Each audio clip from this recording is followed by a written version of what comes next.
नहीं, यदि आप भारत देश में रहते हैं तो आपको ये जानना बेहद ज़रूरी है कि आखिरकार आज भारत देश की स्थिति इतनी दयनीय क्यों हो चुकी है और भारत के अंदर लगातार बेरोजगारी और महंगाई का मुद्दा इतना चरम सीमा को क्यों लांघता हुआ नजर आ रहा है। रवीश कुमार को तो आप जानते ही होंगे, Ravish Kumar official news channel चलाते हैं। उसी तरह से रवीश कुमार लगातार बीजेपी सरकार पर, मोदी पर लगातार क्वेश्चन करते हुए नजर आते हैं, लेकिन अभी तक भी उनके क्वेश्चन का जवाब नरेंद्र मोदी जी नहीं दे पाए हैं। जिस तरह से रवीश कुमार ने पूछा कि आपकी पार्टी के पास इतना सारा फंड कहां से आता है और अपनी पार्टी को आप कैसे चलाते हैं, आखिरकार वो फंड कहां से आता है, ये तो आपको भी जानना चाहिए, क्योंकि आखिरकार भारत की स्थिति ऐसी बनी हुई है, लगातार गरीब लोगों को जताने का और दबाने का प्रयास लगातार जारी है भारत देश के अंदर। आज गोदी मीडिया की स्थिति ऐसी हो चुकी है कि गोदी मीडिया पर आपको सिर्फ देखने को मिलेगा कि आखिरकार आज नरेंद्र मोदी जी कहां पे जा रहे हैं और आज किस चीज का उद्घाटन होने वाला है, लेकिन यह नहीं बताया जाएगा कि आज बेरोजगारी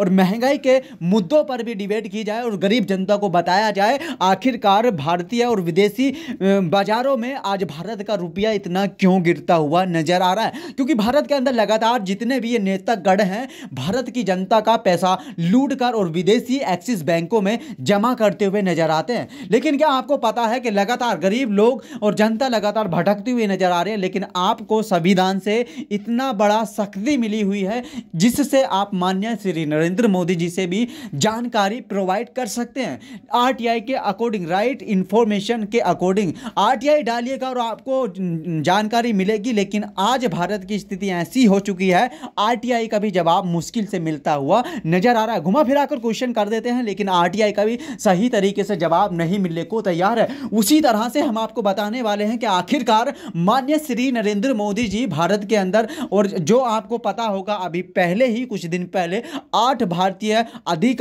अधिकारियों को कतर में सजाए मौत हो गई थी, लेकिन उसके ऊपर भी अभी कोई डिबेट किसी भी चैनल पर आपको नहीं मिलेगी कि किस तरह से उनको भारत लाना है और किस तरह से उनको बचाना है। सिर्फ आपको इन नेशनल चैनलों पर और गोदी मीडिया के चैनलों पर सिर्फ अभी देखने को मिल रहा होगा कि आखिरकार मध्य प्रदेश के अंदर, छत्तीसगढ़ के अंदर, राजस्थान के अंदर और अनेक राज्यों के अंदर चुनाव जारी है, उनकी डिबेट आपको मिलेंगी कि हम आप पर आंकड़ा लगा रहे हैं, ओपिनियन पूल बना रहे हैं और कौन जीत रहा है। लेकिन यह नहीं बताएंगे कि आखिरकार स्कूली व्यवस्था पर आपने जीएसटी लगा दी, कितना नुकसान है, कितने भारत के गरीब बच्चे उसको शिक्षा से वंचित रह गए हैं। जीएसटी लगाने के बाद आपने 18% जीएसटी शिक्षा पर ठोक दी है, तो ऐसे क्या हो सकता है। माननीय श्री नरेंद्र मोदी जी भारत की जनता को बताने का प्रयास कीजिएगा, क्योंकि वो जानना चाहती है आपसे आखिरकार आपको लगातार 10 वर्ष पूरे हो चुके हैं भारत की गद्दी पर बैठे हुए, ऐसे संवैधानिक पद पर बैठे हुए जिससे आप 10 साल के अंदर भारत को विकसित बना सकते थे।